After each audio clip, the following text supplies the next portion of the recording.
آج کا یہ جلسہ اس لیے نہیں رکھا گیا کہ ہم کسی سے اپنی وفاداری کا سرٹیفکیٹ حاصل کرنا چاہتے ہیں۔ یہ جلسہ اس لیے منعقد کیا گیا ہے کہ ہم ہمارے بزرگوں کی محنت اور قربانیوں کا جشن منائیں۔ یہ جلسہ اس لیے منعقد کیا گیا ہے کہ جو ہمارے وطن عزیز میں جاہل لوگ ہیں، جن کے دل و دماغ میں مسلمانوں کے تعلق سے نفرت بھری ہے، ہم ان کو ایک آئینہ دکھانا چاہتے تھے اور یہ بتانا چاہ رہے ہیں کہ اس ملک کی آزادی کی لڑائی میں مسلمانوں کا کیا کردار رہا۔ یقیناً 15 اگست 47 کو وطن عزیز کو آزادی ملی، مگر کیا صرف 1910 اور 20 کی جد و جہد سے اس ملک کو آزادی ملی؟ تو اس کے لیے تاریخ کو دیکھنا پڑے گا۔ ابھی آپ نے معزز علماء کرام کے بصیرت افروز خطابات کو سنا۔ 47 میں ملک آزاد ہوا تو سن 57 میں جنگ آزادی ہوئی۔ 1857 سے پہلے 1757 میں بھی ایک جنگ ہوئی تھی، پلاسی کی جنگ، سراج الدولہ کی جنگ۔ اس سے پہلے، اس کے بعد 1764 میں جنگ بکسر ہوئی اور پھر 1774 میں روہیلا کی جنگ ہوئی۔ 1799 میں ٹیپو سلطان کی شہادت ہوئی۔ تو 1799، 1774، 1764، 1757، 1857، پھر 1947، کیونکہ جو قربانی ٹیپو سلطان نے دی اس سے لوگوں کو ایک حوصلہ ملا۔ روہیلا کی جنگ ہوئی، اس سے ایک حوصلہ ملا۔ پھر بکسر کی جنگ ہوئی، پھر پلاسی میں سراج الدولہ نے اپنی عظیم قربانی کو دی، پھر شہید احمد سعید بریلی کی قربانی، اس سے لوگوں کو حوصلہ ملا۔ تو 47 میں ہم کو آزادی ملی۔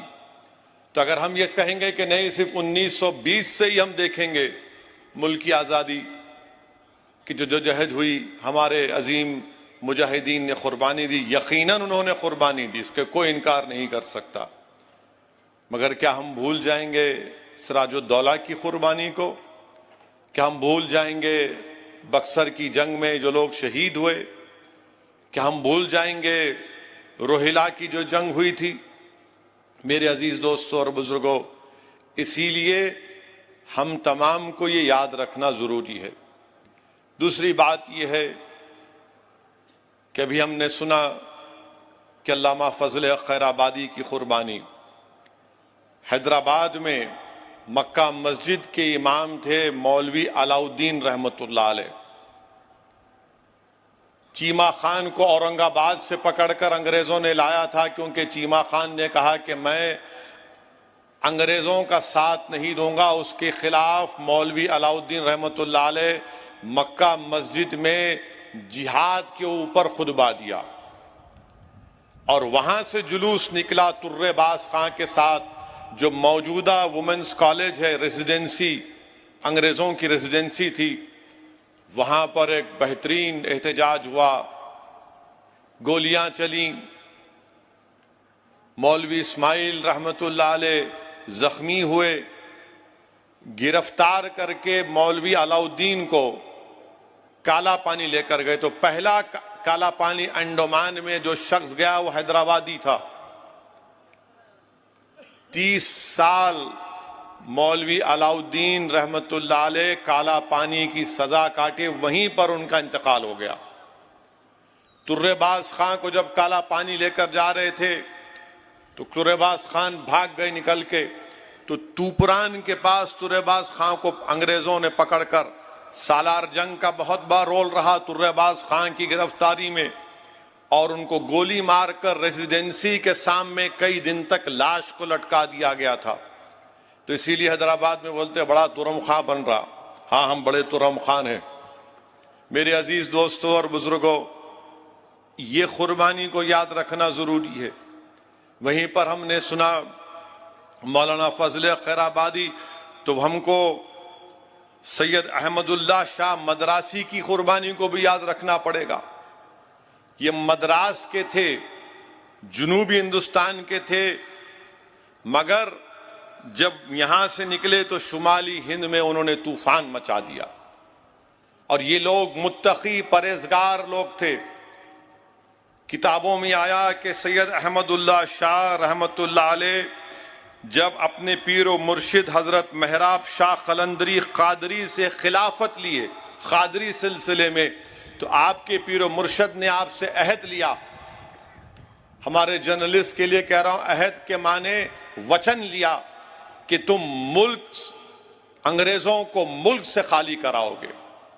تو ان کے پیر نے ان کو اپنی خلافت دی قادری سلسلے کی، اور کہا کہ احمد اللہ تم مجھ سے عہد کرو، وچن دو کہ تم ملک کو انگریزوں سے آزاد کرواؤ گے۔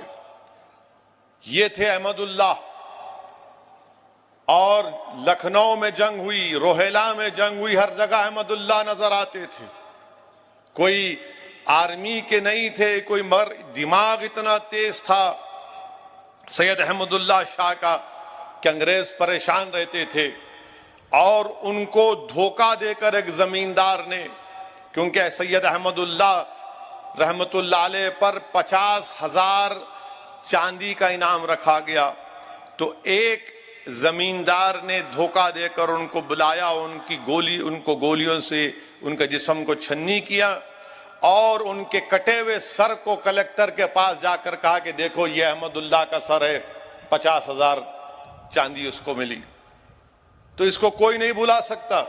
اور اگر یہ میں بولیں گے ہمارے لوگ جو مسلمانوں کی قربانی سے ناواقف ہیں، دشمنی کرتے ہیں، ان سے میں کہوں گا کہ انڈین میوٹینی نامی ایک کتاب ہے، انگریز مورخ میلسن نے 30 سال اس کتاب پر کام کر کے کہا کہ احمد اللہ شاہ کی طرح لڑنے والا ہم نے نہیں دیکھا تھا۔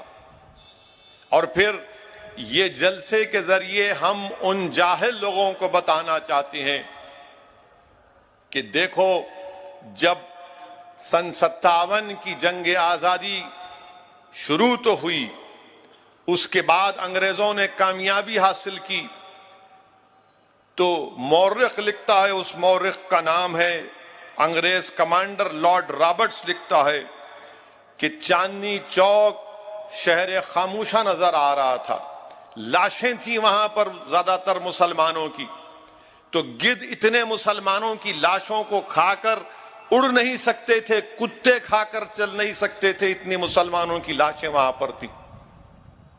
یہ تاریخی حقیقت ہے، اس سے کوئی انکار نہیں کر سکتا۔ پھر مولانا احسان فاروقی نے مولانا کافی کا ذکر کیا، تو مجھے یہاں پر یہ کہنا پڑے گا، مولانا احمد رضا خان قادری برکاتی بریلوی نے مولانا کافی کے بارے میں کہا تھا کہ کافی نعت کا سلطان ہے اور احمد انشاءاللہ وزیر اعظم بنے گا۔ میرے عزیز دوستوں اور بزرگوں، احمد رضا خان قادری برکاتی بریلوی کے تعلق سے تاریخ میں آیا کہ آپ جب کوئی لفافہ بیچتے، اس پر ٹکٹ لگاتے، تو پوسٹ ٹکٹ لگاتے، تو وہ جارج ہفتم کا ٹکٹ الٹا لگاتے اور لوگوں سے کہتے کہ دیکھو میں نے بادشاہ کا سر نیچے کر دیا۔